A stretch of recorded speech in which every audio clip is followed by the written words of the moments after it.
Assalamualaikum warahmatullahi wabarakatuh. Innal hamdalillah nahmaduhu wa nasta'inuhu wa nastaghfiruh wa na'udzu billahi min shururi anfusina wa min sayyiati a'malina. Man yahdihillahu fala mudilla lahu wa man yudlil fala hadiya lahu.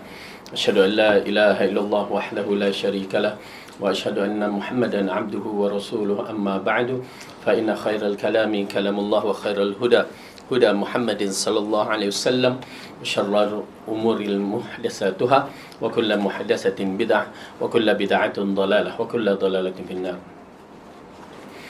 Alhamdulillah, pertama kita rafakkan syukur kita kepada Allah Subhanahu wa taala yang mengumpulkan kita, yang menghidupkan kita, yang memberikan kekuatan kesihatan kepada kita untuk hadir dalam majlis ilmu, untuk menambahkan ilmu yang bermanfaat pada hari-hari dalam keadaan kita memerlukan ilmu tersebut, untuk kita persembahkan sebagai amalan soleh kita di hari kemudian nanti, yang mana kita mengharap Allah terima amalan kita.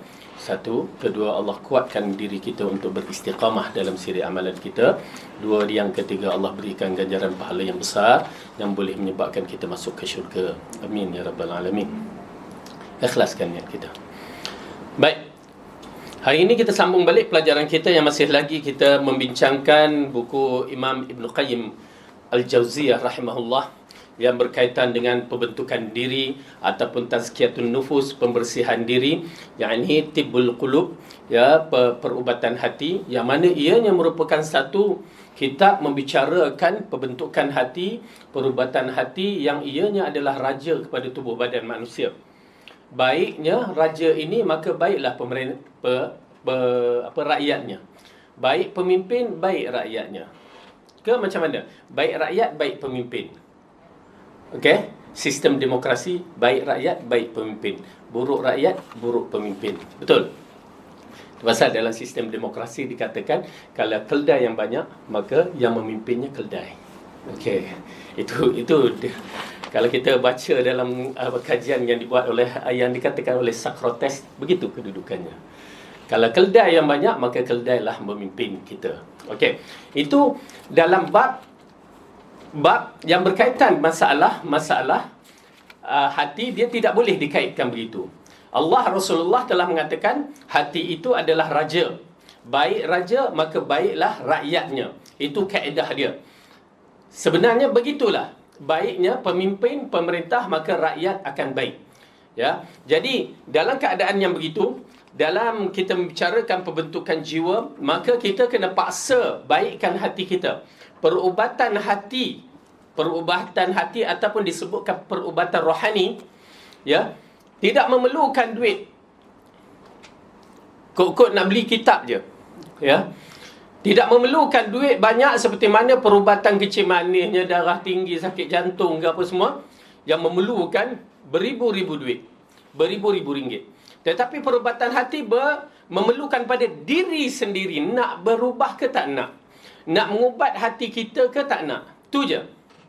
Kalau tak nak, sambil lewa, maka habislah. Maka perubatan hati tidak akan berkesan. Tetapi kalau kita berusaha untuk mengubahkan hati kita, membentukkan diri kita, maka insya-Allah dia akan berkesan. Oleh kerana itu, paksa diri kita. Itu asas kepada pembentukan diri, pembentukan hati. Kena paksa diri kita untuk tunduk kepada arahan Allah, untuk tunduk kepada arahan Rasulullah sallallahu alaihi wasallam. Itu pasal tuan-tuan dan puan-puan, penekanan akidah, penekanan tauhid amat penting. Bagaimanakah sifat kita, kefahaman kita terhadap beriman kepada Allah? Kalau kita beriman kepada Allah sambil lewa, yakni kita tak kisah sangat, tak ambil berat. Bila sebut yang saya katakan kalimah Allah macam sebut air, sebut apa, maka di sana perubatan hati tidak akan berjaya. Itu pasal bila orang yang bertaubat dia lain. Pasal dia tahu kesalahan dia dan dia mengadu kepada pencipta dia yang Maha Pengampun. Okey? Begitu juga bila kita nak kembali kepada Allah, kita kena faham dengan siapa kita nak kembali. Bila kita dengar kalimah Allah, kalimah Al-Quran tu lain. Bila kita faham, tu pasal kefahaman maksud Al-Quran tu amat penting. Bila kita baca tu, kita faham, rasa lain. Ya.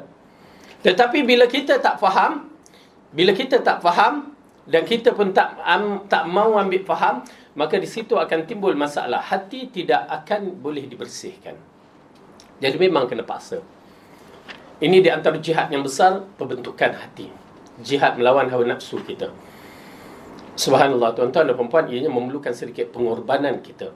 Mencari masa sedikit, duduklah dalam setengah jam, berfikir sendiri, ya, sampai bila kita nak terus terlalai begini, sampai bila kita dalam kesibukan dunia, sedangkan hari-hari yang kita menempuh ini tidak akan kembali, dan perjalanan kita makin singkat. Banyak lagi hadis-hadis yang kita tak mampu menunaikannya. Misalan kita mencari kasih sayang yang Allah kata, hamba aku, dia taqarrub, merapatkan dirinya dengan nawafil, benda-benda sunat. Yang fardu dah memang kena clear betul-betul. Dalam nak merapatkan diri kepada Allah, yang fardu mesti clear.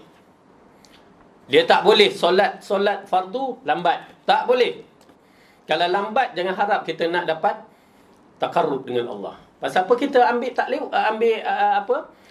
tak indah dengan Allah? Berarti kita lambat, kita memperlambatkan.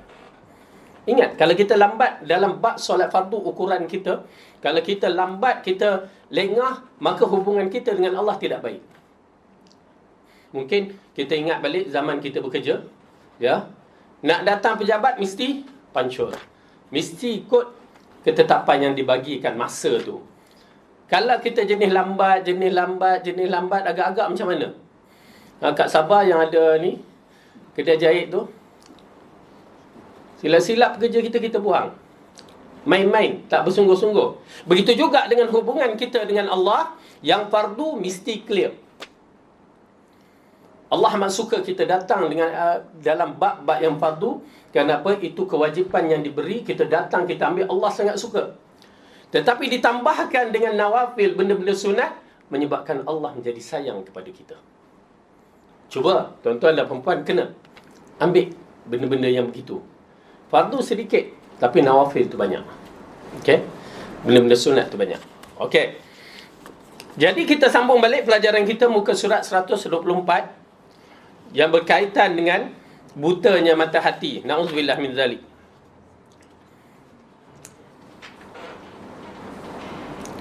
Pada pelajaran yang lepas kita dah bicara, tuan-tuan dan perempuan, munajat kepada Allah di waktu sahur sebelum subuh.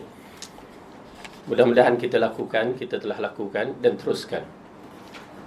Dan waktu munajat, di antara waktu munajat yang terbaik nanti adalah hari Jumaat selepas asar. Ya, selepas asar. Itu adalah waktu yang mustajab dalam siri doa-doa, ya, sebelum maghrib. Okey. Jadi kita cuba. Satu, masa yang singkat dalam tempoh seminggu. Tapi waktu tu lah cucu balik sekolah, kan? Nak kena jaga apa semua, kan? Ala kulli hal, ya, ambil dulu cucu tu. Okey. Tapi cuba cari waktu-waktu selepas asar hari Jumaat yang disebutkan oleh Rasulullah sallallahu alaihi wasallam, yang difahamkan oleh para ulama. Baik. Kita sambung balik dalam bab buta hati yang kita telah menceritakan cahaya pada hati-hati yang indah, dia akan dibukakan matanya, penglihatannya, kefahamannya.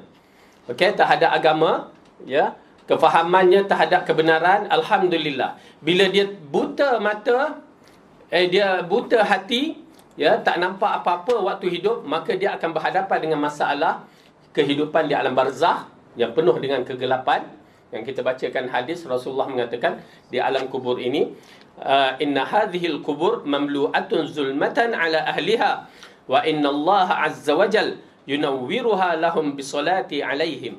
Sesungguhnya kuburan ini memenuhi penghuninya dengan kegelapan, dan Allah hanya akan memberikan cahaya dan penerangan dengan doaku ke atas mereka.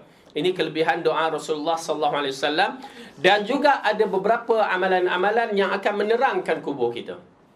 Ya, maka kita kena cari amalan-amalan. Ingat, tuan-tuan dan perempuan, nafsi-nafsi sekarang, siapa nak, dia kena cari. Amalan-amalan soleh kita bergantung kepada kita. Jangan sampai kita jadi malas. Bila dah malas, jadilah macam masyarakat kita ni, ya, akhirnya minta orang bacakan Quran di kubur-kubur. Akhirnya, ya, sebab apa? Malasnya kita. Malahnya masyarakat kita nak baca Quran malas, nak ngapai lagi lah teruk. Ya, lepas tu harapkan orang yang membaca dan beri cahaya. Takkan dapat, kalau kita sendiri tidak berusaha, takkan dapat, melainkan yang dikatakan 3 yang berterusan. Amal jariah, ilmu yang bermanfaat, dan doa anak yang soleh. Baik. Maka kita telah bicarakan kegelapan di alam kubur, alam barzakh, yang lebih tepat disebut alam barzakh. Okey. Yang kedua, kegelapan di perhentian sebelum kita merentasi titian sirat. Okey, kita dah baca ayat dia dalam surah Al-Hadid dan juga surah At-Tahrim. Okey. Dan kita berhenti pada perhentian yang mana memerlukan cahaya sangat-sangat. Ianya perlu sangat cahaya. Kerana apa? Kerana kita telah dikhabarkan nun di sana ada syurga. Oleh kerana tu, kena faham elok-elok, orang-orang kafir apabila dia selesai aja waktu di mizan tu, habis mizan, timbangan tu, maka dia akan terus dibawa ke dalam neraka mengikut Tuhan-Tuhan yang mereka sembah. Kecuali jika mereka menyembah Isa. Takkan Isa nak bawa ke neraka. Okey? Ataupun menyembah Uzair. Okey? Ataupun menyembah orang-orang yang soleh, yang betul-betul bertakwa di sisi Allah, mereka terlepas. Mereka takkan bawa, tetapi mereka para nabi tidak dikenakan, ataupun orang yang soleh bertakwa yang betul-betul itu tidak dikenakan. Tetapi kalau berhala yang mereka sembah, mereka akan ikut. Atau orang-orang yang menyembah seperti Isa pun, mereka akan ikut hawa nafsu mereka. Maka selesai orang kafir. Tinggal orang Islam yang dibahagikan kepada 2 bahagian. Pertama, orang Islam munafik.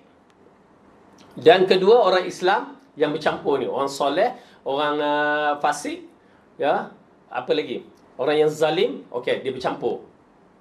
Tetapi mereka ini dikategorikan orang Islam yang khalis, yang bersih tauhid dia kepada Allah. Itu pasal, betul, ada orang Islam yang mencuri, ada orang Islam yang berzina, ada, semua ada. Cuma mereka nak kembali ke tidak? Itu je. Kembali kepada Allah ke tidak? Adakah mereka kembali sebelum mati? Alhamdulillah. Kalau nak kembali selepas mati, dah tak boleh. Mereka akan di sisi Allah punya urusan. Allah yang menguruskan mereka, sama ada diazab atau diampunkan.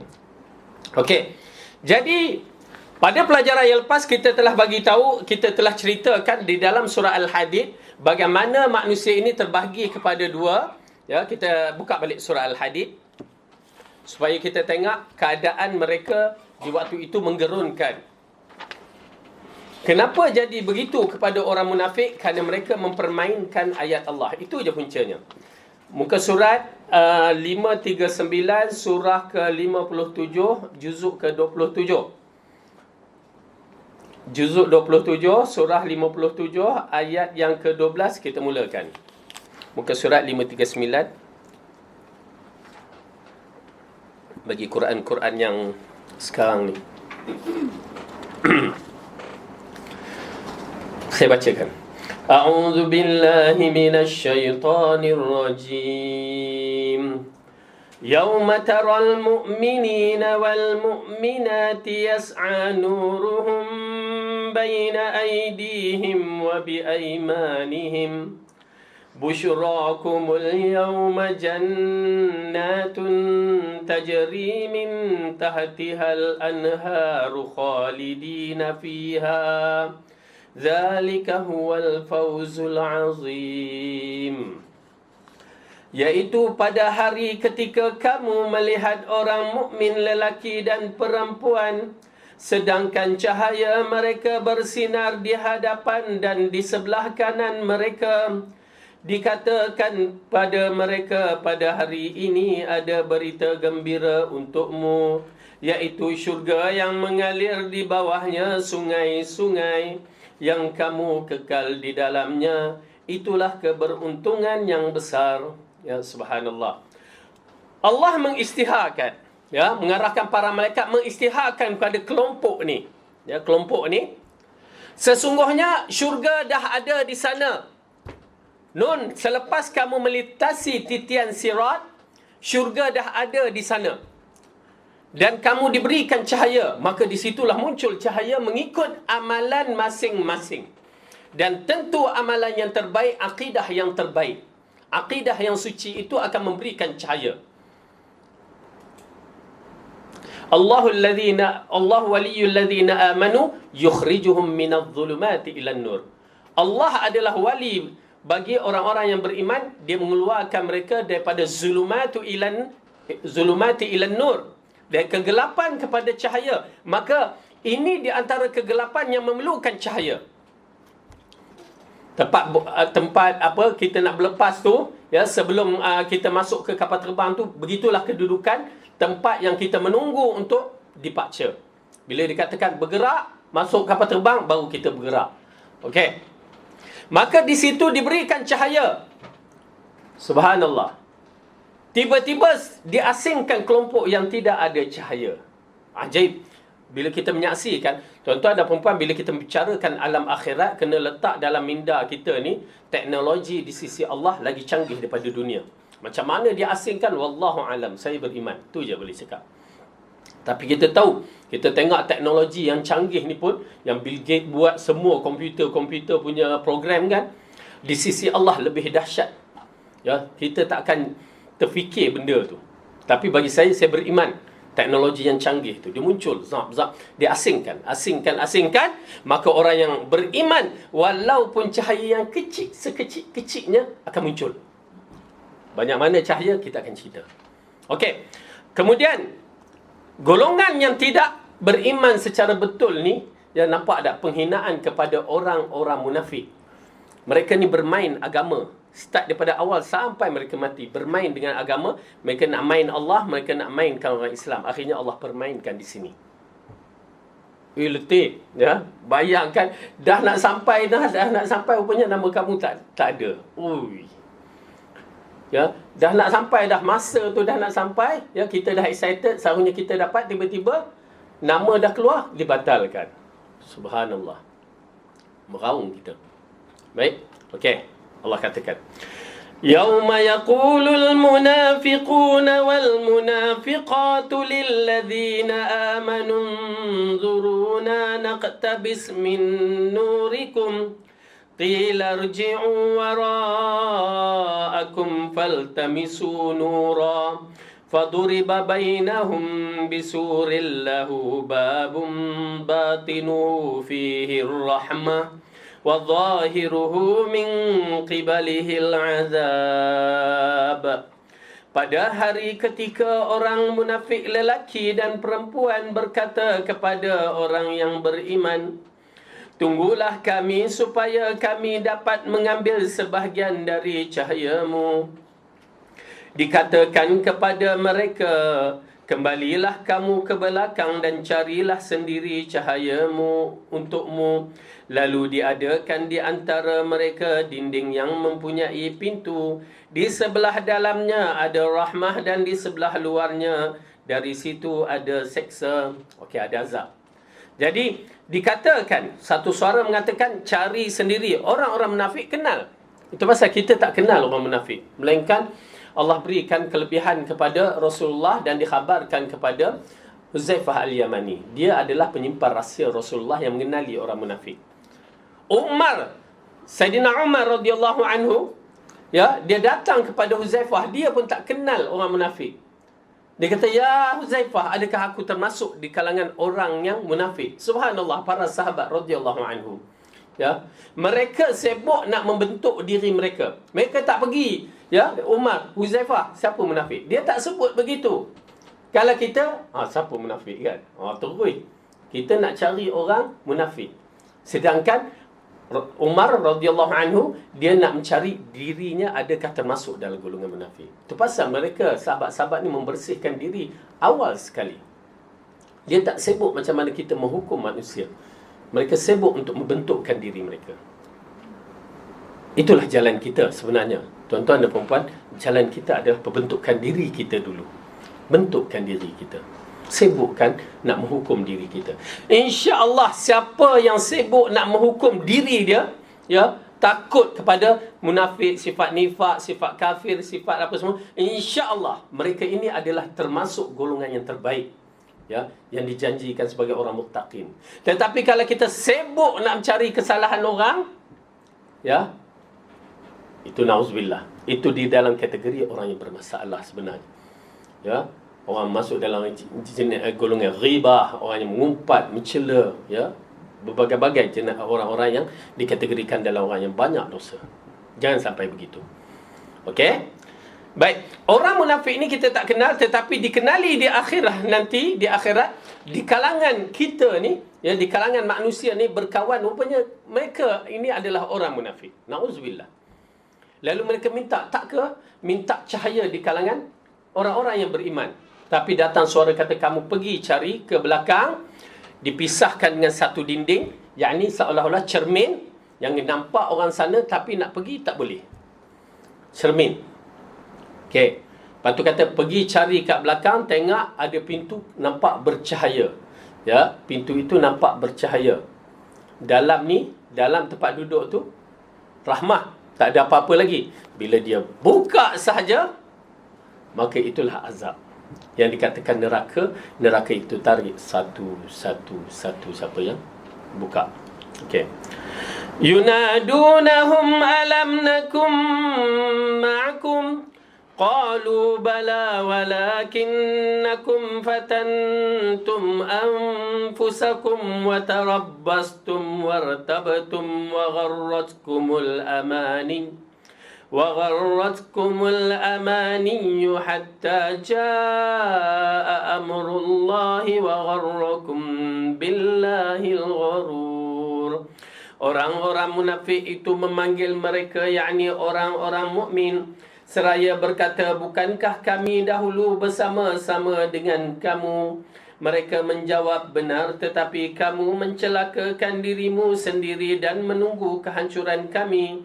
Dan kamu ragu-ragu serta ditipu oleh angan-angan kosong, sehingga datanglah ketetapan Allah, dan kamu telah ditipu terhadap Allah oleh syaitan yang amat penipu. Na'udzubillah min zalik. Okey, ini dia berlaku perbicaraan. Ala kulli hal, ya, boleh baca terus ayat yang bawah tu, ya, makna dia. Apabila selesai, orang munafik ini dah berada di kawasan yang dikatakan mereka ini terus dimasukkan ke dalam neraka. Orang munafik had situ je, ya, dan dimasukkan ke dalam neraka. Maka bermulalah orang-orang yang beriman ini, ya, walaupun iman dia sebesar atom, sebesar nukleus yang bersih akidah dia, tidak ada unsur syirik, maka mereka ini akan melintasi titian sirat. Baik. Nak melintasi titian sirat pun ada berbagai-bagai cara. Dan kita tahu, ya, titian sirat ini adalah kawasan yang gelap. Di bawahnya neraka, dan apinya bukan api yang kita tengok sekarang ni. Yang dikatakan apinya terlampau panas dan gelap, dan dikatakan api itu mencangkuk kaki-kaki manusia yang mengikut dosa-dosa mereka. Na'udzubillah min zalik. Ada qaul ulama dalam bab ini mentafsirkan, wallahu alam, yang dikatakan seperti bilahan pedang, tajam, dan seperti rambut yang dibelah 7. Wallahu alam, itu pandangan, tapi kita memerlukan hadis-hadis yang mengatakan begitu, kerana ia persoalan ghaib. Maka yang paling penting, semua akan diberikan cahaya, dan memang ada yang tidak bercahaya. Kalau ada pun sedikit sangat. Yang dikatakan cahaya yang paling kecil bagi mereka yang melintasi, yang diberikan sewaktu nak melintasi titian sirat yang gelap tu, adalah seperti torchlight di ibu jari kaki. Ya, besar manalah sangat. Ya, bila dia angkat menyala, bila diletak terpadam. Angkat menyala, letak terpadam. Okey, itu paling banyak, paling sikit cahaya yang diberi. Selain daripada tu, wallahu alam, hadis tidak menyebutnya. Oleh kerana itu, di kalangan mereka yang tidak ada cahaya, namun saya yakin bahawa ada cahaya yang sedikit sebagai cahaya iman tu ada. Wallahu alam. Tetapi apabila dia nak melintas yang mana tak ada cahaya yang banyak ataupun sedikit, ya, dia akan meraba-raba nak melalui titi tu. Okey. Dia raba, itu yang dikatakan merangkak jatuh, kan. Pernah kita jalan atas titi tu, kita titi Batang Pinang, pernah Kecil-kecil tu, orang Kuala Lumpur ya. Kami orang kampung. Titi Batang Pinang. Mula jalan tu kan, dah tengok tu dia bergoyang. Bergoyang tu, kena pula ada orang kacau depan. Lagi. Dia boleh jatuh ke dalam tali air tu. Okay. Titian sirat amat menggerunkan. Di dalam hadis menceritakan bagaimana orang melintasi titian sirat. Di mana Rasulullah SAW mengatakan, okay, pertama titian sirat itu gelap, lalu diberikan cahaya kepada mereka-mereka mengikut iman mereka. Di antara cahaya yang besar adalah seperti gunung. Subhanallah, kalau besar seperti gunung berarti terang. Dan kelajuan dia adalah seperti kilat. Zoom. Untuk siapa? Tuan-tuan dan perempuan, minta Allah untuk kita. Jangan biarkan kita dengar tu tak ada apa-apa. Bukan untuk aku kot. Jangan. Ya, minta. Inna akramakum 'indallahi atqakum. Saya katakan lagi, inna akramakum 'indallahi atqakum. Sesungguhnya orang yang semula-mulia di kalangan kita adalah orang yang bertakwa. Dia bukan kata Ustaz Fadil ke, Ustaz ni ke, Ustaz tu, tak. Berusaha, berdoa, jadikan doa harian. Subhanallah. Jadikan doa harian. Mengikut kelajuan dia dan mengikut cahaya yang diberikan. Cahaya seperti gunung. Dan dalam hadis mengatakan lagi, ada orang yang diberikan cahaya seperti pohon tamar. Kalau sebut pohon tamar, memang kita tahu dah pohon tamar tu. Tetapi kalau kita di Malaysia ni, mana ada pohon tamar? Pohon kelapa. Kan? Dah seperti lampu-lampu tepi jalan tu lah. Ya, begitu cahaya dia. Dan mengikut amalan masing-masing, sehingga yang paling kecil cahayanya adalah seperti torchlight tu, ataupun lampu di hujung jari, ibu jari kakinya. Bila dia angkat, dia bercahaya. Maksudnya untuk tengok titian tu, bila dia letak, dia padam. Angkat lagi cahaya, letak, padam. Dan kelajuan pula seperti kilat, seperti kuda yang pantas, ataupun burung yang terbang laju. Dan paling lambat adalah seperti orang yang merangkak. Na'udzubillah min zalik. Minta lindung pada Allah. Ya Allah, bagikan kita semua yang berada di Yayasan Ta'lim dipermudahkan dari titian sirat selaju-lajunya. Amin. Subhanallah. Menggerunkan, tuan-tuan dan puan-puan, menggerunkan. Bagi saya menggerunkan. Apabila Rasulullah SAW membicarakan titian sirat, dia mengatakan tidak ada manusia yang melalui titian sirat, hatta para nabi, melainkan mereka akan mengatakan, Allahumma sallim sallim. Ya Allah, selamatkan aku, selamatkan aku. Ya, ataupun selamatkan umatku, selamat. Jika para nabi berdoa begitu pada waktu berada di titian sirat, apatah lagi kita? Ya, belum tentu. Subhanallah, ya. Bila kita menyaksikan balik bahawa amalan kita di dunia ni main peranan di sana, jangan biarkan kita leka. Carilah, rebutlah. Ya, tuan-tuan, perempuan, rebutlah. Jangan biarkan kita terleka dalam dunia yang begini. Ya, penat dah kita hidup dunia ni. Penuh sangat, banyak sangat cobaan dia. Dia tak larat dah kadang-kadang. Jadi kita carilah akhirat sebagai jalan yang terbaik. Baik. Jadi ini dia tempat yang kegelapan yang akan diberikan cahaya mengikut amalan masing-masing. Dan kita ambil ayat dalam surah Tahrim sedikit. Surah Tahrim, ya. Surah juzuk ke-28.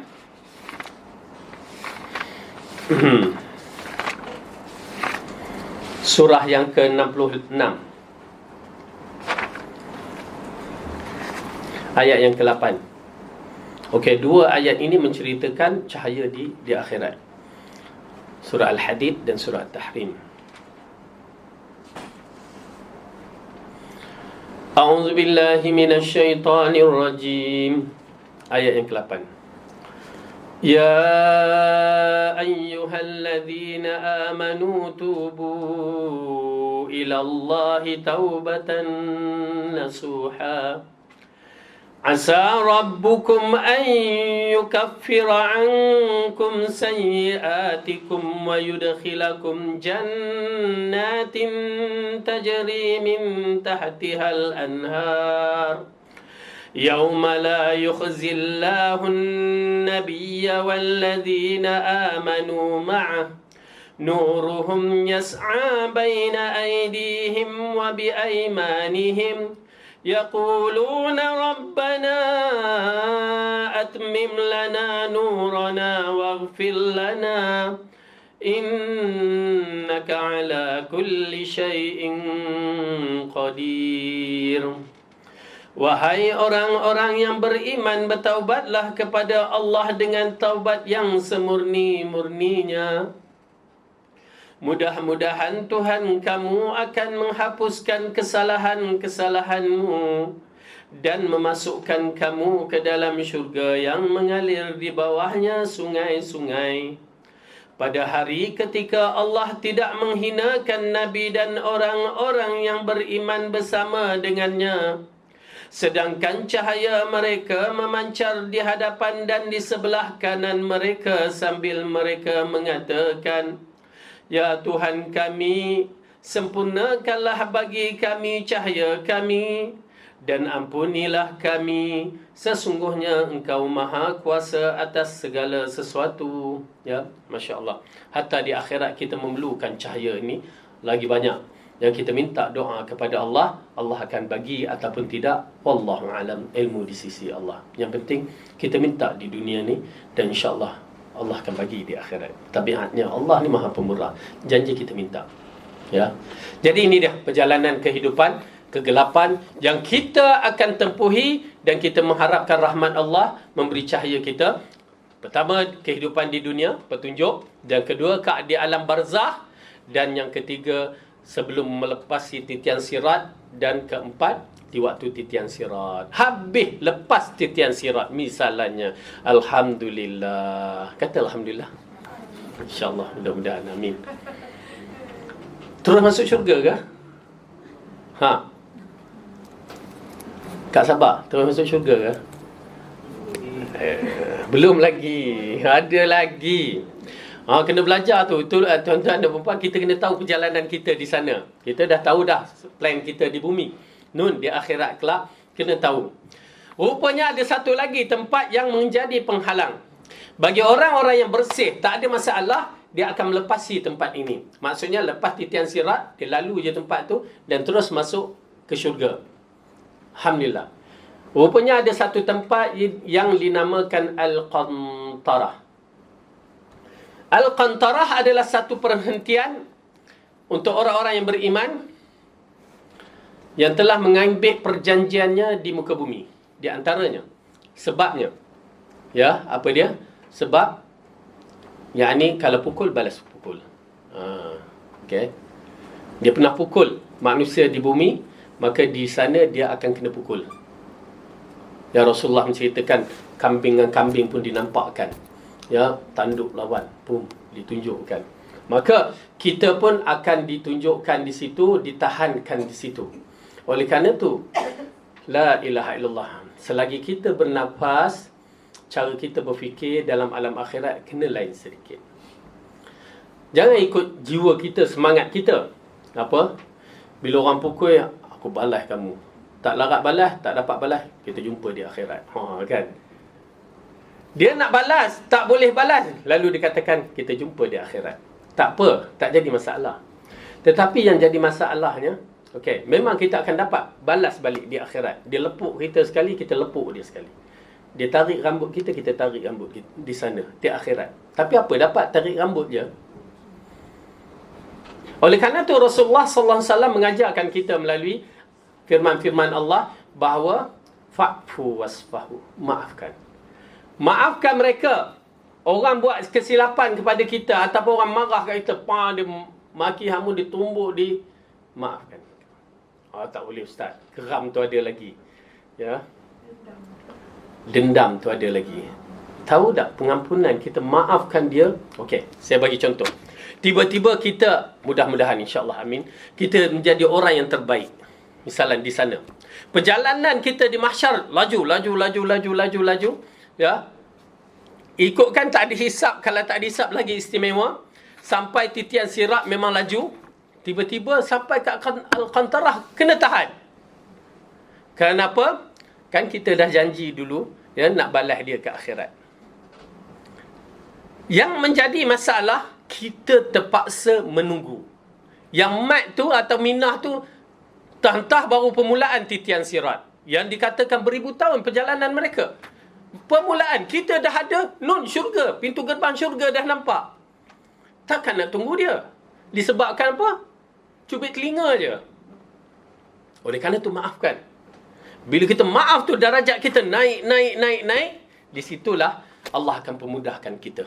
Al-Qantarah tak ada apa masalah. Okey. Kalaulah ada kan. Kalaulah ada terniat. Ya, minta Allah batal. Ya Allah, aku batalkan niat aku nak balas di akhirat. Aku maafkan dia. Besar pahala. Allah akan bagi laluan mudah. Dan saya mengharapkan kita semua begitu, ya. Hari ini belajar hari ini, maafkan orang. Kak Sabah macam mana? Orang yang berhutang kain baju tu.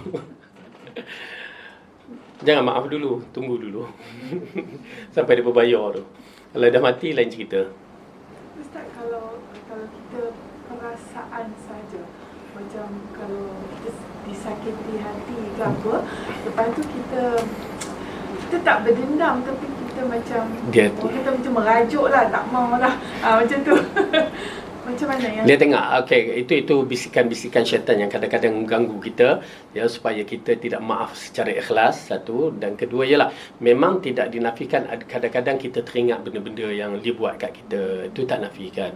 Seperti mana peristiwa apabila Habsyi bunuh Hamzah, kan, dalam kisah Habsyi bunuh Hamzah, yang mana Rasulullah tahu Habsyi yang bunuh, kan, lepas tu Habsyi masuk Islam. Okey, Habsyi pula Habsyi. Okey, Wahsy masuk Islam. Tahu tak Rasulullah sallallahu alaihi wasallam bila berjumpa Wahsy, dia tak boleh dah. Dia teringat macam syahdu tau. Teringat dia datang syahdu.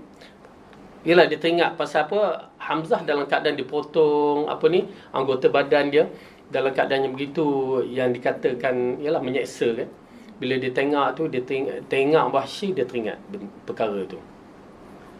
Dan dikatakan, wahai Wahsy, kalau boleh jangan jumpa aku. Maksudnya kalau dia attend kelas pun, duduk belakang-belakang.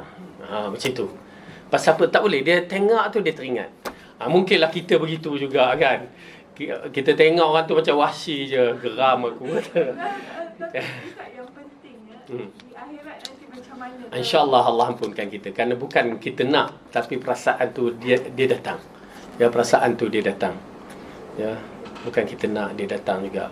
Istighfar lah. Tanda ikhlas kita, Allah ampunkan dia, Allah ampunkan kita. Macam tu. Ya. Jangan tengok dia, geramnya aku, dia ni. Tak. Allah ampunkan dia. Allah ampunkan kita. Okey. Baik.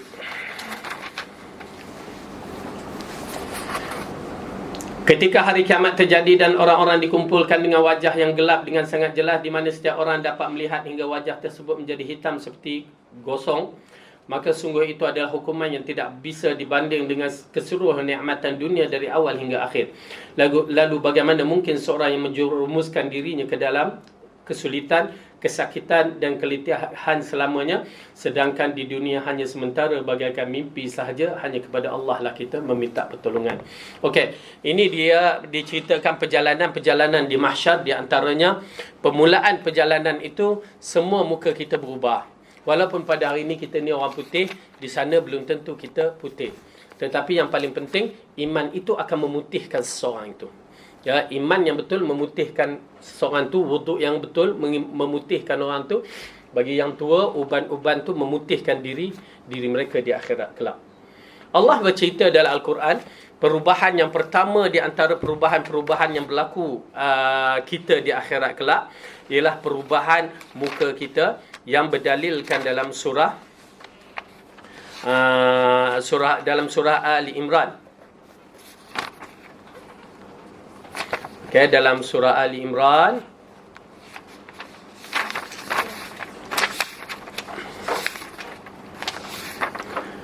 ayat yang ke-106, juzuk keempat, surah ketiga, ayat yang ke-106. Dia berubah, ya. Itu asal kita dalam wallahualam pelajaran-pelajaran yang lepas kita pernah menceritakan bagaimana terutamanya orang perempuan ni lah, ya. Dia nak pasti kecantikan dia maintain dengan make up, dengan apa semua tu, kan. Sampai sudahnya silap barang make up, lagi teruk muka. Okay, pasal dia nak maintain. Ingat, di akhirat pun kita nak maintain muka kita tu bercahaya. Lepas tu ceria. Itu semua ada. Semua ada sifat-sifatnya, syarat-syaratnya. Ya, bukan sebarangan. Okey. Baik. Dalam Al-Quran Allah berfirman dalam surah Ali Imran ayat yang ke-106. A'udzu billahi minasyaitonir rajim. Yauma tabyaddu wujuhun wa taswaddu wujuh. فَأَمَّا الَّذِينَ سُوَدَّتْ وُجُوهُهُمْ أَكَفَرْتُمْ بَعْدَ إِيمَانِكُمْ فَذُوقُوا الْعَذَابَ بِمَا كُنْتُمْ تَكْفُرُونَ. Pada hari yang di waktu itu ada muka yang putih berseri dan ada pula muka yang hitam muram. Adapun orang-orang yang hitam muram mukanya, kepada mereka dikatakan, kenapa kamu kafir sesudah kamu beriman? Kerana itu rasakan azab disebabkan kekufuranmu. Okay? Jadi muka ini terbahagi kepada dua, muka yang putih, muka yang hitam.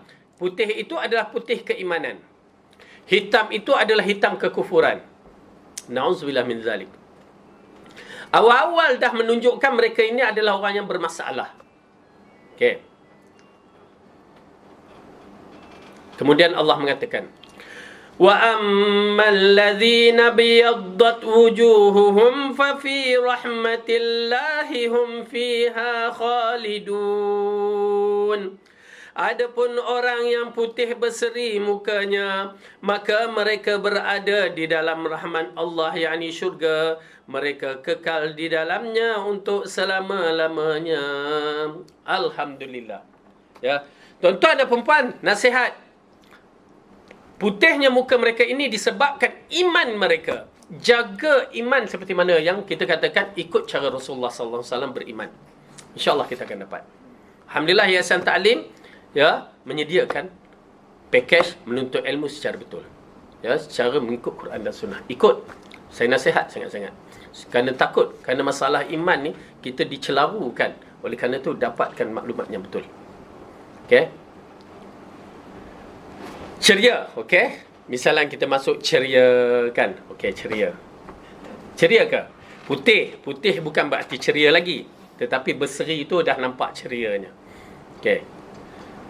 Baik. Nak tambah keceriaan kita. Nak tambah tak? Nak ke tak nak dah? Cukup Ustaz kan? Di dunia kita nak tambah. Akhirat tak nak tambah. Tak baik. Kau sabar, tak baik kat sabar. Baik. Buka surah Al-Insan. Atau surah Ad-Dahr, juzuk ke-30. Juzuk 29.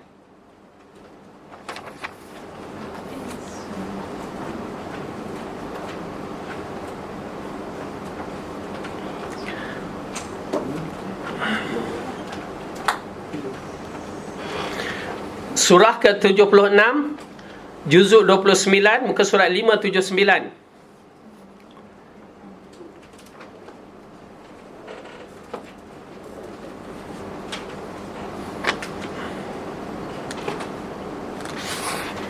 Okey.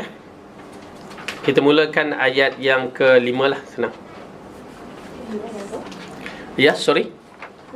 Surah ke-75. Sorry, 76. Juzuk ke-29. Ayat kelima kita mulakan. A'udzu billahi minasyaitonir rajim. Innal abrara yashrabuna min ka'sin kana mizajuha kafura. Aynan yashrabu biha عينا يشرب بها عباد الله يفجرونها تفجيرا يوفون بالنذر ويخافون يوما كان شره مستطيرا. Sesungguhnya orang-orang yang berbuat kebajikan minum dari gelas berisi minuman yang campurannya adalah air kafur, Iaitu mata air dalam syurga yang daripadanya hamba-hamba Allah minum, yang mereka dapat mengalirkannya dengan sebaik-baiknya. Okey, jadi orang yang terbaik ini adalah orang yang bakal meminum air dari syurga yang mengalir ni. Innal abrar, bermula daripada akidah yang betul, amalan kita betul. Siapakah mereka ini? Yufuna bin nadri wa yakhafuna yawman kana syarruhu mustatira. Iaitu mereka yang menunaikan nazar dan takut akan suatu hari yang azabnya merata di mana-mana. Okey, orang yang bakal minum ni dan orang yang akan memiliki sifat-sifat terbaik ialah pertama orang yang menunaikan nazar. Okey, kita lalu bernazar tak? Tak. Tak ada nazar langsung. Okey. Saya dulu sebelum belajar bernazar. Ya, nak periksa kita bernazar. Takkan tak ada. Kalau anak saya lulus ni, saya nak gini kan. Orang bernazar macam tu biasanya. Ya. Okey. Itu bernazar orang Malaysia yang disebutkan oleh ulama itu nazar kedekut. Ya. Kalau Allah paskan periksa anak aku buat nazar. Amboi, bersyarat dengan Allah. Ya, anak awak tu malas, tak baca, lepas tu nak bernazar macam tu. Okey. Ulama mengatakan nazar itu adalah nazar kedekut, nazar bakhil. Tak digalakkan. Itu bukan nazar yang disebutkan dalam Al-Quran. Okey. Setengah mengatakan haram. Saya nampak nazar tu bakhil. Nazar yang haram, nazar yang khilaf syarak. Yang ni macam nazar yang tak boleh, aku tak nak sembahyang, aku tak nak silaturahim dengan orang tu. Itu nazar yang dikategorikan nazar haram. Okay? Ini nazar kedekut. Okay? Kalau Allah tak bagi, aku tak nak buat. Okay? Nazar yang disebutkan nazar dalam Al-Quran ini, nazar tanpa sebab. Tiba-tiba kita teringat, aku nak bagi makan lah pada anak yatim, aku nazar nak bagi makan. Misalnya kan. Bagilah. Nazar itulah yang menjadi terbaik. Nazar tanpa sebab. Okey, ingat tuan-tuan dan perempuan, bila saya bicara ni, buat walaupun sekali. Jangan biarkan dia hilang begitu. Nazar, maksudnya nazar amalan soleh yang begitu. Okey. Aku bernazar lah nak bagi Ustaz Fadil pergi umrah misalnya kan. Allah, PKP pula tak jadi, cancel. Dalam cerita nazar begitu bentuk dia. Okey, tanpa sebab. Okey. Kemudian sifat yang kedua, takut pada hari, yakni hari akhirat yang bermasalah di mana-mana tu. Kemudian ditambahkan, wa yut'imuna at-ta'ama 'ala hubbihi miskinan wa yatiman wa asira. Dan mereka memberi makanan yang disukainya kepada orang miskin, anak yatim dan orang yang ditawan. Okey, tu dia. 3 perkara dalam bab ini, bagi makan kepada orang miskin, anak yatim dan orang yang ditawan. Ditawan dah tak ada. Bukan tak ada apa, kita agak suka nak memberi begitu keadaannya. Tetapi yang ada anak yatim dan fakir miskin. Bila kita sebut makan, masalah masyarakat kita ni, bila sebut makan tu dia macam kenduri kendara. Tuan-tuan dan perempuan, syariat tidak pernah mengatakan kalau bagi makan tu kenduri kendara. Itu satu juzuk. Kalau bagi, tahu ada orang miskin, bagi makan. Ya, bagilah satu keluarga dia. Pun dah cukup. Walaupun sekali. Bila saya berbicara ini, buat walaupun sekali. Kerana kita nak daftarkan diri kita di antara orang yang terbaik ini. Kalau dah berkali-kali, alhamdulillah. Itu nikmat Allah bagi kepada kita. Kalau belum buat. Bagi pada orang miskin, bagi kepada anak yatim. Buat. Jangan biarkan ayat Quran ini lepas begitu saja. Lepas tu ada syarat dia. Nampak tu. Bagi makan dah okey dah. Ya, tak sabar bagi makan okey dah. Tapi ada syarat pula. Syarat apa lagi ni? Okey. Innama nut'imukum liwajhillahi la nuridu minkum jazaa'an wala syukura. Sesungguhnya kami memberi makanan kepadamu hanyalah untuk mengharap keredaan Allah. Kami tidak menghendaki balasan dari kamu dan tidak pula ucapan terima kasih. Syarat bagi makan, pertama makan makanan yang terbaik. Ya, kalau ikut tu makanan yang terbaik, Bukan kuih alamak dah nak habis, dah nak expired baru bagi. Tak. Ingat ya, semua barang nak expired boleh bagi, tapi pahala dia wallahu alam. Pahalanya ada lagi lah pasal tak expired lagi. Maksudnya kalau kuih tu dah nak petang baru nak bagi, hanya dia jual tak laku pada pagi tadi kan. Okey, itu misalan. Tetapi bagi makan yang berpatutan. Okey, kalau kita tengok tadi bagi makan apa dia? Makan makanan yang disukainya. Tapi itulah kalau kita pergi kat kampung, ya, kalau kita duduk kat kampung, kita orang bandar bagi pizza kat orang kampung. Tu dia tengok tak pernah makan pula. Saya jumpa makcik tu. Ni makcik ada hot dog. Hot dog? Dog tu anjing. Makcik tu tahu pula dog tu anjing. Tak nak lah saya kata. Kan, jadi tak bersesuaian dengan orang kampung. Bagi breakfast mereka, kita bagi apa? Kita nak makanan orang bandar kan. Mereka nasi lemak, goreng pisang, roti canai. Maksudnya bersesuaian. Kan? Bersesuaian. Orang miskin dari Amerika kita bagi gulai tempoyak. Ampun, tak makan kan? Jadi bersesuaian. Okey, satu. Kedua. Dan ketiga, kita bagi kerana Allah. Tidak mengharapkan dia balasan dan tidak mengharapkan terima kasih. Subhanallah. Satu benda yang menarik. Balasan tu mungkinlah kita tak harapkan. Ya. Dia bagi tu, kita bagi tu, macam kita bagi jiran sebelah, nah cucuk kodok kan. Dengan harapan dia hantar balik cuk badak. Cuk kodok kecil, cuk badak besar kan.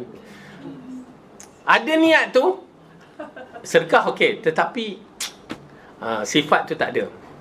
Jadi kita bagi tak nak mengharap apa-apa dan tidak mengharap terima kasih. Terima kasih pun kita tak nak. Tapi bagi saya, okey. Kalau budak-budak kita pun tak harap terima kasih, tapi nak ajar tak apa. Bila kita bagi, dia ambil je. Mak bapak tak ajar ke kan? Kalau kita lah kan. Jangan ada niat begitu. Budak tak reti, orang bagi dia tak terima kasih pun. Jangan ada. Dia tak boleh ada tu.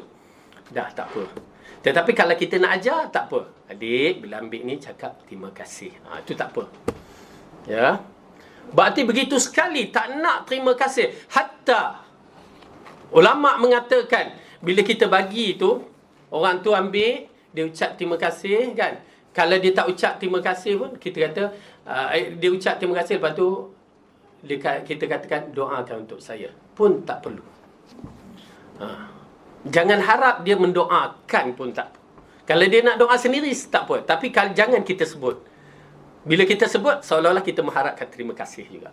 Itu kaul di kalangan ulama mengatakan. Jadi kalau ada sifat tu, alhamdulillah. Apa Allah ceritakan di sini? Inna nakhafu min rabbina yawman abusan qamtarira. Sesungguhnya kami takut, yakni disebab itu kami berikan makanan itu. Kami takut akan Tuhan kami pada suatu hari orang-orang bermuka masam, penuh kesulitan. Ya, walaupun ceria muka dia, walaupun bercahaya, tetapi dalam keadaan muka masam, belum tentu lagi. Ya, dia dah cahaya dah. Lalu Allah katakan lagi apa? فَوَقَاهُمُ اللَّهُ شَرَّ ذَلِكَ الْيَوْمِ وَلَقَّاهُمْ نَضْرَةً وَسُرُورًا وَجَزَاهُمْ بِمَا صَبَرُوا جَنَّةً وَحَرِيرًا.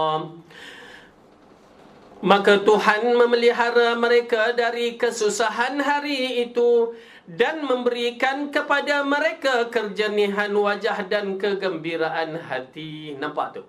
Terus diceriakan. Alhamdulillah. Jadi tuan-tuan dan puan-puan, tunaikanlah. Buatlah walaupun sedikit. Buatlah. Satu nasihat. Bukan ke kalau kita nak bagi dekat orang kan? Tak kisahlah miskin ke, yatim ke, nibel ke. Bukan ke kita kena bagi yang setara dengan apa kita makan. Contohnya macam kita makan beras certain quality yang kita sedekah pun apa yang kita makan. Itu terpulang. Terpulang. Ya. Kita makan beras biryani. Kalau orang tu tak erti nak masak, tak erti nak makan, bukan semua orang yang ni kan. Kita pula jenis makan nasi diabetik. bagi orang makan nasi roti. Bukan maksud begitu. Maksudnya yang kita mampu dan sesuai untuk orang tu makan. Itu yang paling baik. Ya, sesuai untuk mereka makan. Itu yang paling baik. Yang ni uruf, yang dikatakan keadaan sekeliling, makan macam mana. Ya. Ayat ni dicerita masa di Qur'an. Ayat ni dicerita di waktu kita berada di mahsyar.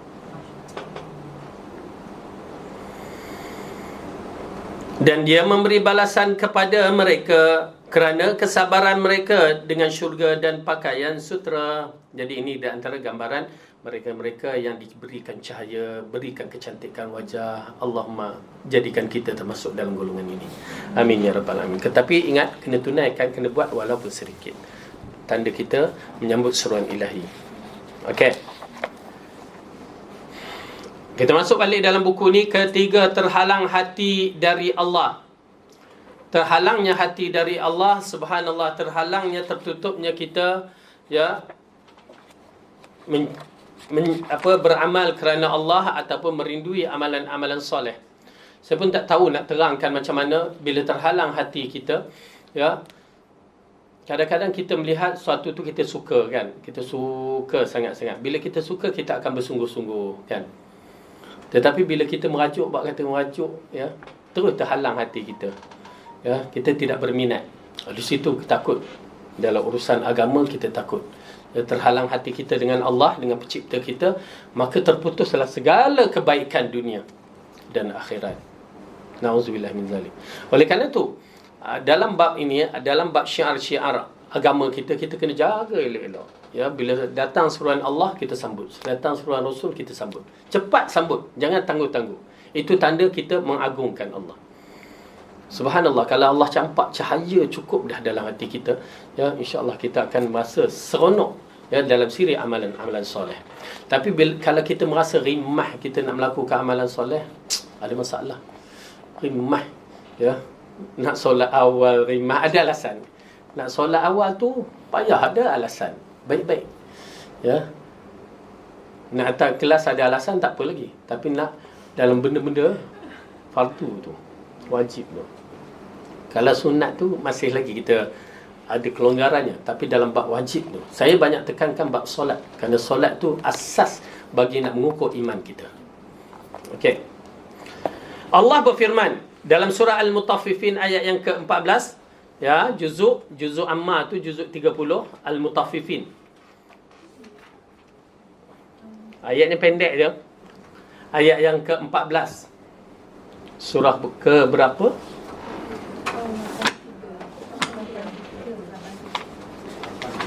Surah 83. Okey, surah Al-83 ayat yang ke-14.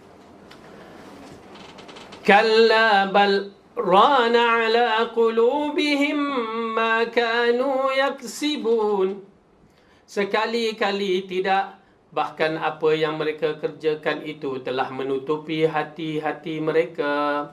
Ibn Abbas dan sahabat lain berkata, itulah dosa setelah dosa menyelimuti hati hingga tampak menutupinya. Okey. Jadi dalam ayat ini dibicarakan tentang apa? Tentang hati yang tertutup. Disebabkan kita tidak indah dosa-dosa yang kita lakukan. Okay. Masalahnya dosa-dosa, mungkin dosa kabair, dosa yang besar kita nampak. Ya, dosa-dosa besar kita nampak.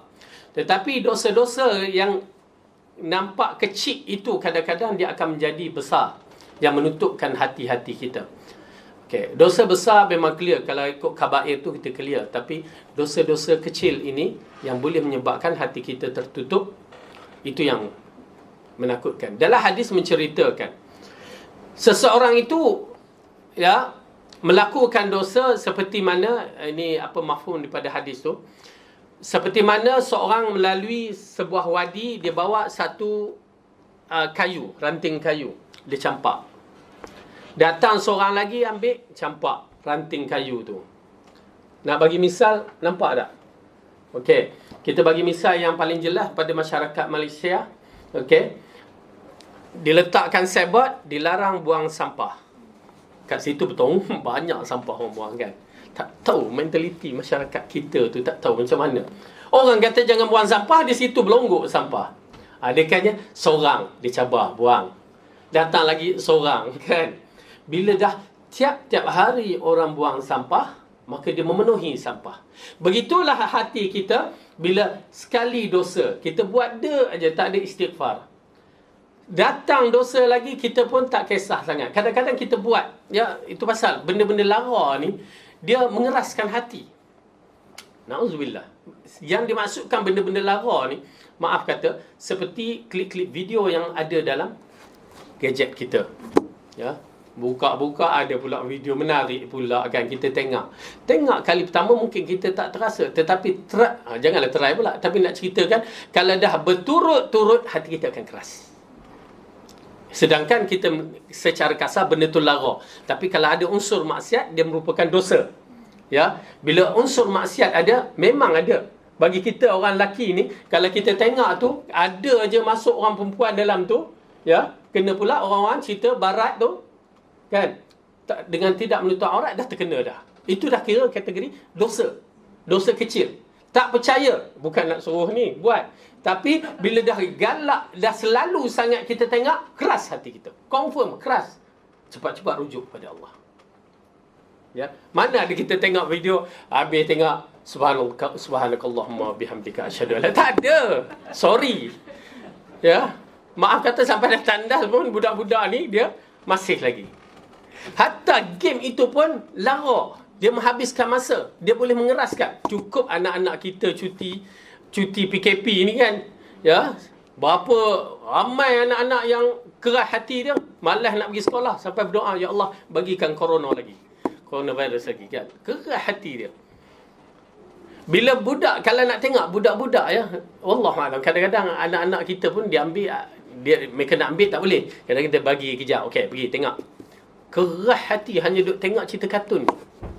Bergaduh dengan adik-beradik. Sebelum tu tak ada apa, tapi dia jadi keras macam. Dah, tarik. Na'udzubillah. Macam rumah saya tak ada TV kan. Memang saya agak strict. Pasal dulu saya kecil-kecil dulu je lah. Saya mungkin jenis lemah kan. Bila tengok TV seolah mempengaruhi jiwa saya. Dan saya bertekad saya takkan bagi anak-anak tengok. Ya. Tapi dia balik rumah nenek apa, kita tak berani, tak menghalang lah. Bukan tak malah apa. Nenek tu marah nanti kan. Kita kontrol. Nak kontrol. Okey. Nak menceritakan dalam keadaan yang kita tanpa sedari, ya, benda-benda lara ni mengkeraskan hati. Tak percaya keras hati, lepas tu tahajud tak boleh bangun. Susah nak bangun. Nak tapi rasa malas. Tu maksudnya hati kita dah keras. Cepat rujuk kepada Allah. Istighfar. Solat taubat ataupun beristighfar kita kepada Allah. Kerana apa? Kemanisan bertaubat, kemanisan istighfar pada 1/3 akhir malam akan hilang. Berarti kita rugi sebesar-besarnya. Okey, kita sambung balik. Jadi Ibn Abbas dan sahabat lain berkata, itulah dosa setelah dosa yang menyelimuti hati hingga tampak menutupinya. Maksudnya, kesan daripada dosa-dosa, hati kita tertutup. Jadi di sini Ibnu Qayyim Al-Jauziyah menerangkan penghalang itu ada 10. Yang menghalangkan, yang menutup hati kita ni ada 10 sebab. Pertama, penghalang yang mengosongkan. Penghalang ini meniadakan hakikat asma' dan sifat-sifat Allah dan merupakan penghalang terkuat. Penghalang ini tidak memberi kesempatan bagi orang yang dihalangi untuk mengenal Allah dan tidak akan pernah sampai kepada Allah kecuali seperti batu yang bersiap hendak naik ke atas, tidak mungkin. Faham tak apa maksud dia? Okey. Penghalang ni yang menyebabkan tu pasal bila kita sebut nama Allah tak ada rasa apa-apa. Kita baca Quran, kita dengar tak ada apa-apa. Ini maksudnya habis terputus hubungan kita dengan Allah secara baik. Ya Allah, kalau sampai sebut nama Allah pun tak rasa apa-apa. Berlatih, saya katakan tuan-tuan dan puan-puan, cuba berlatih pada hari ini. Bila sebut dia, dengar kalimah Allah rasa bergetar. Jadi itu sifat orang mukmin. Jangan sebut air, sebut cawan, sebut Allah, tak ada rasa apa-apa. Cuba berlatih, paksakan. Dia kena paksa. Tu kata cuba. Kan? Kalau tak, sampai kesudah kita tidak akan merasa gerun. Bila dengar Allahu Akbar, azan tu, kita tak ada buat apa-apa. Lantaklah azan, aku sibuk dengan aku. Ya? Berbahaya. Oleh kerana itu Ibn Qayyim mengatakan kesan yang pertama, ya, kita tak dapat mengagungkan Allah dengan sebaik-baiknya. Itu belum lagi kalau sampai orang mati pun kita tak sedar, lagi berat. Kemudian kedua, penghalang kerana syirik di mana hati menyembah selain daripada Allah. Ya. Ini di antara penghalang yang besar. Ya, kalau syirik. Yang ketiga, penghalang kerana perkataan bid'ah seperti penghalang orang yang menuruti hawa nafsu dan ucapan-ucapan yang batil dan rosak yang berbeza dengan kenyataan. Okey, disebabkan perkara-perkara dosa ini kita buat benda-benda syirik, dan ketiga, kita buat benda khurafat, bid'ah dan segala-galanya. Banyak nak kena belajar ni. Ya, nak belajar masalah tauhid yang batalkan akidah. Ya, kena belajar. Kalau tak habis masalah bid'ah, khurafat. Sibuk kita. Keempat, penghalang kerana bid'ah yang ilmiah seperti penghalang ahli tariqah yang melakukan bid'ah dalam perjalanan menuju Allah.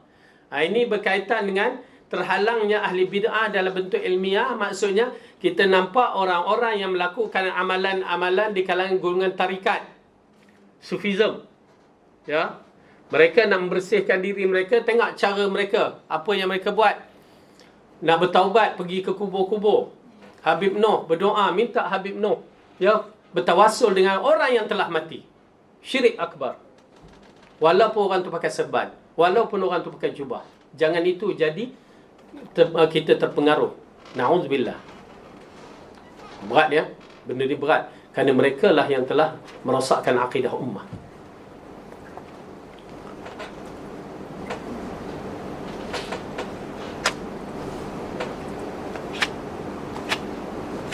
Yang kelima, penghalang bagi orang melakukan dosa besar yang bersifat batin, seperti penghalang bagi orang melakukan dosa besar, riak, dengki, sombong, angkuh dan sebagainya.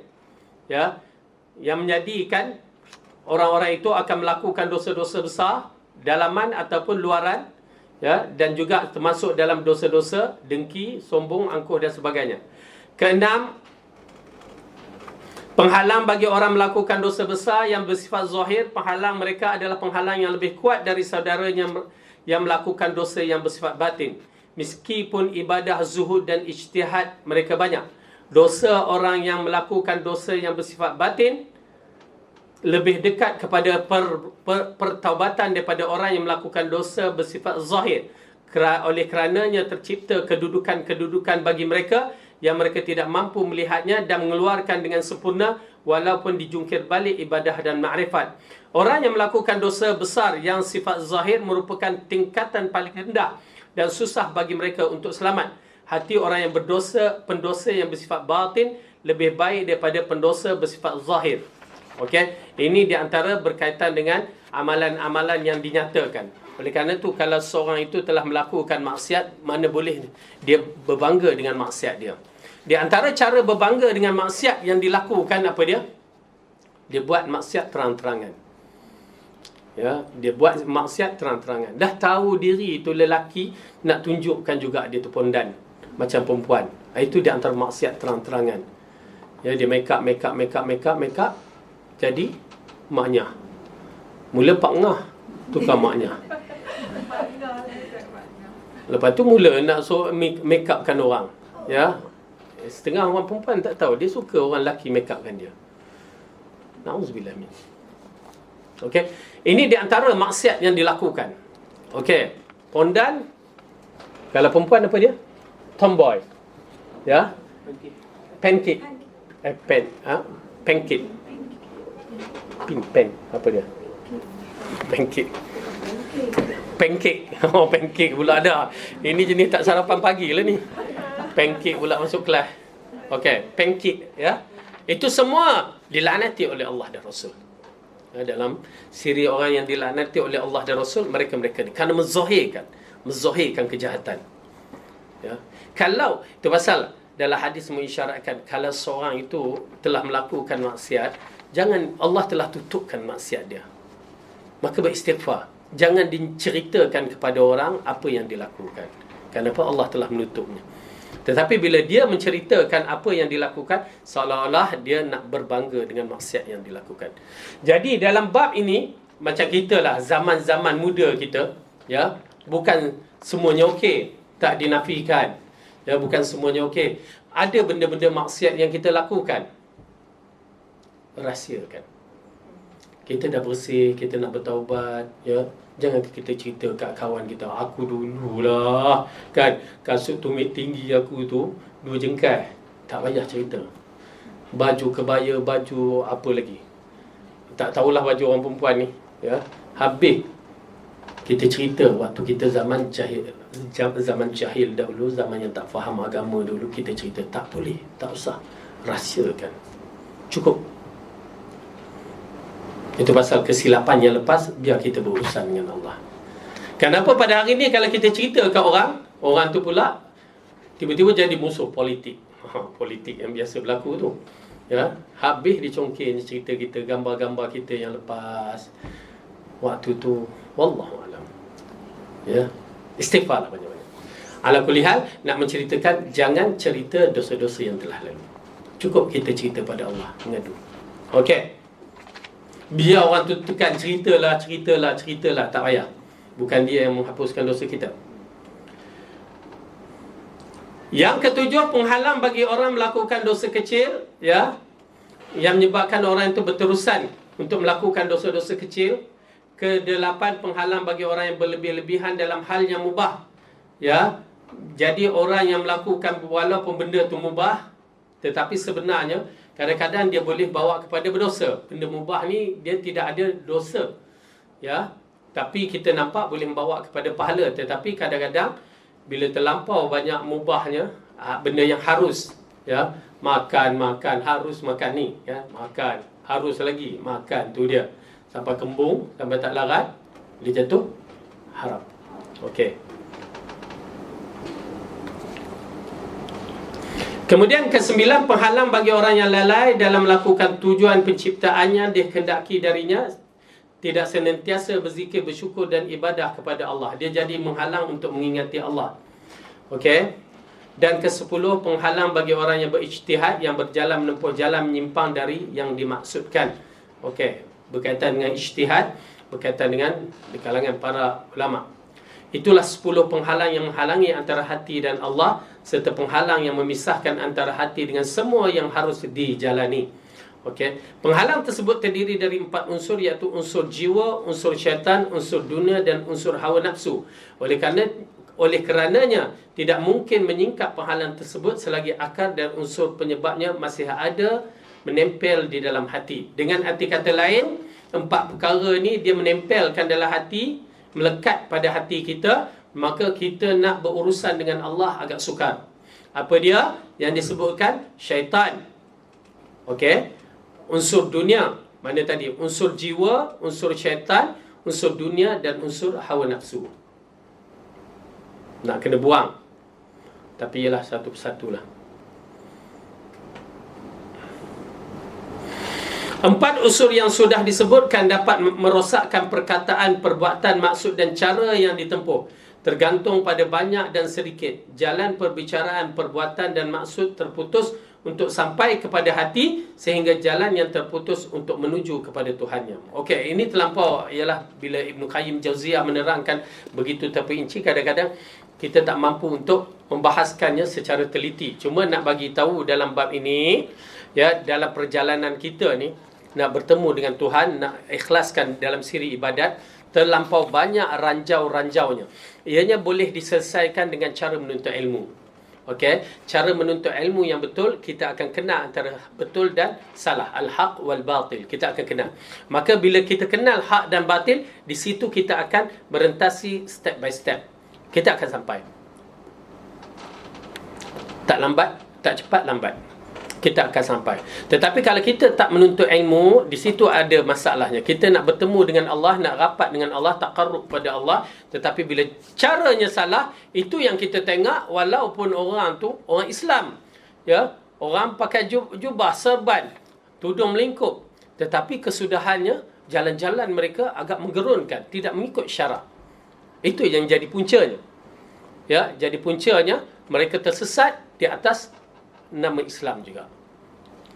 Kalau tidak, masakah Rasulullah sallallahu alaihi wasallam mengatakan, "Sataftariqu hadhihi al-ummah ila 73 firaq, kullaha fin nari illa wahida." Akan berpecah umat aku kepada 73 golongan, semua ke dalam neraka melainkan satu. Nampak tak? Simple. 72 tu semua mengaku Islam. Ya. Subhanallah, menarik saya dalam bab ini. 72 mengaku Islam. 72 tu semua berjubah, berserban, berjanggut. Kalah janggut Ustaz Fadil ni. Bahaya. Baik-baik. Apatah lagi Islam yang muncul pada zaman sekarang ni dengan pluralismenya, dengan apa lagi, liberalismenya, dengan apa semua lagi. Ya. Semua berbahaya kalau tak ada. Alhamdulillah, ya. Yayasan Taklim, jazakallah khair, terutamanya macam Ustaz Asri, Ustaz Adli, Ustaz Azhari, Ustaz Abu Asma, subhanallah. Mereka main peranan yang cukup penting, ya, dalam siri membetulkan akidah. Okay, saya tahu ada yang menghentak, tapi masya-Allah, bagi saya subhanallah, ya, penting sangat-sangat mereka menapiskan akidah. Jadi dengan ilmu sahaja mampu kita mengikut jalan ini. Kalau tak ada ilmu, tak usah bicara. Okey. Antara perkataan, perbuatan dan hati terbentang jarak perjalanan di mana seorang hamba menuju hatinya menempuh jalan tersebut guna melihat keajaiban yang ada di sana. Pada jalan tersebut ada banyak penjegat yang mengancam. Jika ia memerangi mereka dan amalnya bisa selamat sampai ke hatinya, maka ia akan berdiam di dalam hatinya. Dari hati itu dia mengharap jendela untuk menuju Allah, kerana ia tidak akan berdiam di dalam hati hingga ia sampai kepada Allah. Allah berfirman dalam surah An-Najm, "Dan sesungguhnya kepada Tuhanmu lah kesudahannya segala sesuatu." Jika amal sudah sampai kepada Allah, maka akan memberikan tambahan kepada hati berupa keimanan, keyakinan, pengetahuan dan kecerdasannya, yang dengan hal itu Allah memperindah dalam dan luar hatinya. Lalu Allah memberikan petunjuk kepada hati untuk memiliki akhlak dan perbuatan yang baik. Dengan demikian akhlak dan perbuatan yang buruk akan berubah. Selanjutnya melalui pengetahuan tersebut Allah akan mencipta pasukan untuk menjaga hati yang memerangi para sejagat yang menghalangi amal untuk sampai ke dalam hati. Okey, persoalan ini agak apa yang nak sebut, perbahasan dia agak terlampau teliti. Cuma nak menceritakan cara kefahaman itu mestilah mengikut Al-Quran dan As-Sunnah, cara untuk merapatkan diri kepada Allah. Kenapa? Tuan-tuan dan perempuan, golongan sufi memang dia pun cuba nak menghidupkan hati dia, tetapi masalah dia menghidupkan hati itu lain. Ya, macam kita faham, okey, kita melihatkan kenapa mereka, kefahaman mereka semua tu Allah kan. Mula-mula konsep mereka bila tengok tu itu semua kejadian Allah kan. Tetapi sudahnya ada beberapa perkara yang berlaku dalam kefahamannya yang salah tu. Okey. Jadi bila salah tu dia akan menyesat daripada kefahaman yang betul. Itu yang menakutkan. Bila salah aja dia menyesatkan kepada kefahaman yang tak betul tu, akhirnya terus kalimah-kalimah yang diangkat atas kalimah Allah dia menjadi tak betul. Akhirnya anta Allah, ana Allah. Dia jadi macam itulah. Mula-mula memang saya dulu belajarlah sekejap kan. Saya pernah cerita saya masuk tariqat dulu kan. Belajarlah sekejap. Memang dia datang tu, tengok tu Allah kan. Mula Allah. Dia tengok Allah kan. Anta Allah. Maksudnya kalimah ini dia disyubahahkan, dipusing-pusing. Kamu Allah. Maksud keindahannya Allah jadikan itu ada pada diri kamu. Ya. Afala yanzuruna ilal ibili kaifa khuliqat. Apakah kamu tidak melihat ibil itu, unta itu dijadikan, bagaimana dijadikan? Maksudnya lihat di sudut kebesaran Allah. Belajarlah, study kan. Tetapi akhirnya menjadi masalah. Mula-mula disebutkan Allah, akhirnya dia jadi wahdatul wujud yang dibuat oleh Hallaj. Tahu Hallaj? Ya, seorang ulama sufi yang telah terpesong begitu sekali dengan sifat-sifat Allah, dengan apa dikatakan kamu Allah, aku Allah. Dia jadi macam tu. Orang sufi dia suka, satu golongan tu dia suka menyebut kalimah-kalimah yang begitu. Kamu Allah, aku Allah. Sebenarnya konsep itu adalah wahidatul wujud, jadikan Allah dalam tubuh makhluk. Kesan dia kufur. Kalimah tu adalah kufur. Jadi na'udzubillah, minta lindung kepada Allah. Minta lindung kepada Allah dari kejahatan. Sampai pukul apa ya? Confuse pula, dah tukar waktu. 9:30. Okay. Sikit lagi. Seseorang bisa memerangi dunia dengan cara zuhud terhadap dunia dan mengeluarkan dunia dari hatinya. Harta dunia yang ada di tangan dan rumahnya tidak akan mencelakakannya serta tidak akan menghalangi keyakinannya yang kuat terhadap akhirat. Okey. Bagi mereka yang tidak meletakkan dunia dalam hati, tak menjadi masalah. Apa berlaku tak menjadi masalah. Kenapa? Kita menyaksikan seperti Saidina Osman. Subhanallah. Seseorang yang dapat memerangi syaitan dengan cara tidak menuruti panggilan hawa nafsu, sebab syaitan ada bersama hawa nafsu dan tidak akan meninggalkannya. Okay? Memerangi syaitan dengan hawa nafsu, dua makhluk Allah ini agak unik. Al-Muhim, semua benda yang buruk itu datang daripada dua-dua makhluk ini. Okay? Memeranginya. Dan oleh kerana itu dalam bab Talbis Iblis, yang buku tu, dia menceritakan macam mana iblis nak menyesatkan kita, nak mempengaruhi kita.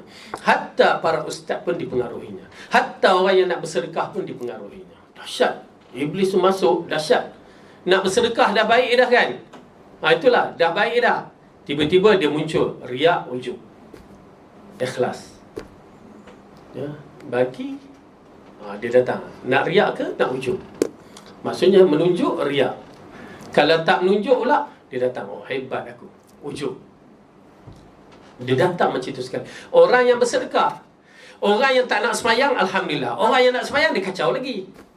Dia kacau sampai dalam saf pun dikacau. Ya Rasulullah kata, rapatkan kaki-kaki kamu. Aku menyaksikan seolah-olah syaitan ada di celah-celah kaki kamu seperti seekor anak kambing. Duduk celah-celah kita. Alhamdulillah dah solat. Kita masuk solat, ikut sunnah. Dia datang pula, dia ganggu. Kan? Kena pula solat berjemaah. Solat sendiri ni mungkinlah kita dapat fokus sikit. Tetapi bila solat jemaah, tu imam yang sibuk. Kita tak sibuk. Ya? Sibuk dengan apa yang kita sibuk sebelum tu. Kalau bola tu, sibuk sampai penalti. Habis tu imam, penalti pun habis. Kenapa? Assalamualaikum. Dah habis dah tu imam. Ya? Sampai dah berjalan jauh dah, naik kapal terbang. Ya. Bila tu imam bagi salam baru sampai. Itulah. Dia datang, dia kacau. Tu kacau. Ya, na'udzubillah. Okey. Kemudian seorang dapat memerangi jiwa dengan kekuatan ikhlas. Semua ini dapat dilakukan jika amal menemukan celah hati untuk sampai kepada Allah. Tetapi seorang itu bila dia fokus dalam siri amalan kerana Allah, tu pasal bila kita bicarakan waktu kita solat, Allah menjawab setiap bacaan kita dalam Fatihah. Kita baca Alhamdulillahirabbil alamin. Berbicara dengan Allah lain perasaannya sebenarnya. Ya, lain. Okey. Namun jika amal itu berdiam di dalam hati dan tidak menemukan jalan sehingga nafsu berdiam di atasnya, maka nafsu tersebut akan menjadikannya sebagai pasukannya, kemudian sampai di hati mengalahkannya dan bertindak sewenang-wenang padanya. Kemudian kamu melihat sebagai orang yang lebih zuhud dari sebelumnya, lebih banyak beribadah, lebih bersungguh-sungguh, namun ia lebih jauh dari Allah. Ya, ini semua gangguan-gangguan yang menyebabkan kita nampak Masya Allah kita ni hebat. Ya, bila kita dah nampak kita ni hebat, berarti kita tertipu. Simple je. Kalau kita nampak kita ni rasa, aku dah banyak beramal, dah, kita dah tertipu. Rujuk kepada Allah cepat. Na'udzubillah. Orang yang melakukan dosa besar, hatinya lebih dekat kepada Allah dibanding orang yang tersebut, dan lebih dekat terhadap keikhlasan dan kemurniaan daripada orang tersebut. Okey? Orang yang melakukan dosa besar, hatinya lebih jauh dari Allah, lebih dekat kepada Allah dibandingkan orang tersebut. Maksudnya orang-orang yang melakukan dosa besar, hatinya lebih dekat kepada Allah dibandingkan orang tersebut, dan lebih dekat terhadap keikhlasan dan kemurniaan daripada orang tersebut. Apa maksud dia ni? Confuse pula.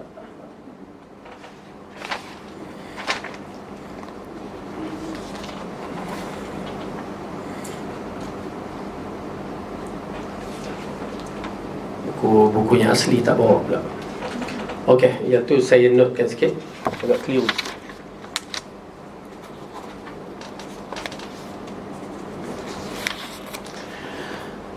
Lihatlah orang yang ahli sujud dan ahli bid'ah yang berzuhud, dan di antara kedua matanya terdapat bekas sujud. Bagaimana perbuatan zalim dapat menjadikannya mengingkari Nabi. Okey, di sini kita faham.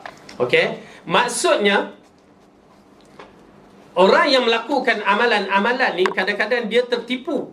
Dia rasakan dirinya takarrub dengan Allah, dah rapat dengan Allah, dah hebat dah. Ini di antara masalah ahli bid'ah, terutamanya golongan-golongan seperti Khawarij. Okey, golongan Khawarij ini disebutkan dalam bab ini. Dia tak sebut Khawarij, tetapi orang yang berzuhud di antara kedua matanya terdapat bekas sujud. Ya, ni dai ni nampak bekas sujud tu. Ya, sampai kalangan pelajar kita nak buat juga dia waktu sujud tu.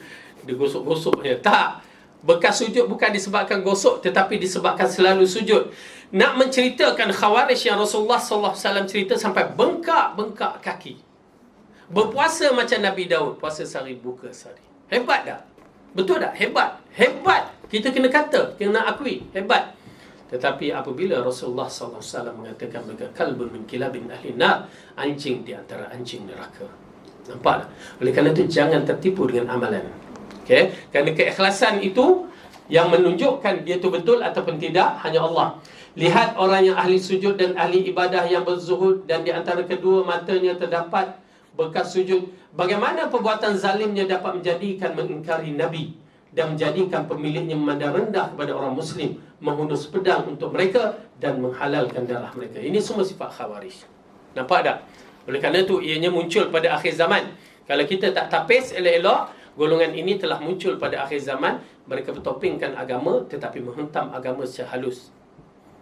Hizbut Tahrir di antara golongan kita nampak mirip pada Khawarij. Baik-baik. Lihatlah pada peminum pemabuk berat yang sering datang kepada Rasulullah. Kemudian Nabi menghukumnya kerana perbuatan mereka minum tersebut. Bagaimana dengan keadaan seperti itu? Tetapi kuat imannya, keyakinan cinta kepada Allah dan Rasulnya, serta tunduk dan patuh kepada Allah hingga Rasulullah mencegah untuk melaknatinya. Ini diceritakan. Okey? Ini di antara dua perkara yang diterangkan oleh Ibn Qayyim untuk membezakan. Orang ni buat maksiat, dia tak sedar. Orang yang orang yang melakukan amalan soleh dalam bentuk ahli bid'ah, dia tak sedar dia telah melakukan maksiat disebabkan atas nama agama. Berbandingkan orang yang buat maksiat atas nama maksiat. Macam kisah ni, lelaki ni minum arak, dah kena tangkap, dipukul, masih minum arak. Pukul lagi, masih minum arak.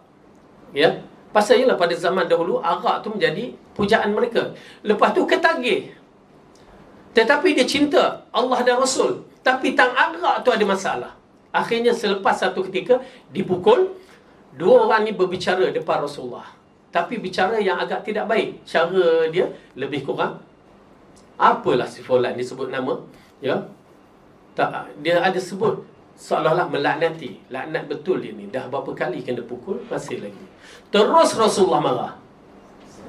Ya. Kerana apa marah? Kerana lelaki ni bila dipukul telah habis qisas. Maka tak ada siapa boleh berbicara. Ini kaedah dia. Bila dia telah menjalan hukum hudud, maka tidak ada siapa boleh berbicara, walaupun dia pernah berzina, walaupun dia minum arak, walaupun dia lakukan perbuatan-perbuatan yang jahat. Tak boleh. Lalu dikatakan, dua orang kata laknat betul dia ni. Rasulullah kata, tak boleh kamu, jangan jadikan syaitan sebagai penyokong kamu, menolong kamu. Tahukah kamu bahawa dia mencintai Allah dan Rasul? Tu dia.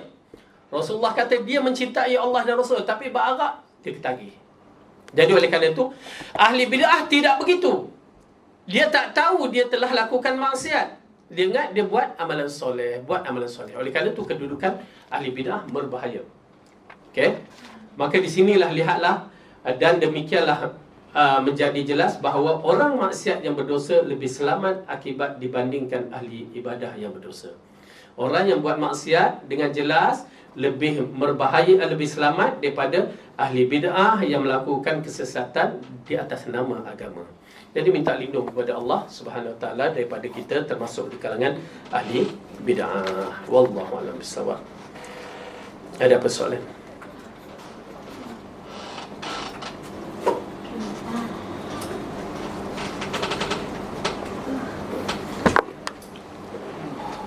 Baik, kalau tak ada apa-apa yang baik itu datang daripada Allah, salah silap diri saya sendiri. Aqul qawli hadza wa astaghfirullah li wa lakum. Assalamualaikum warahmatullahi wabarakatuh. Subhanakallahumma wa bihamdika asyhadu an la ilaha illa anta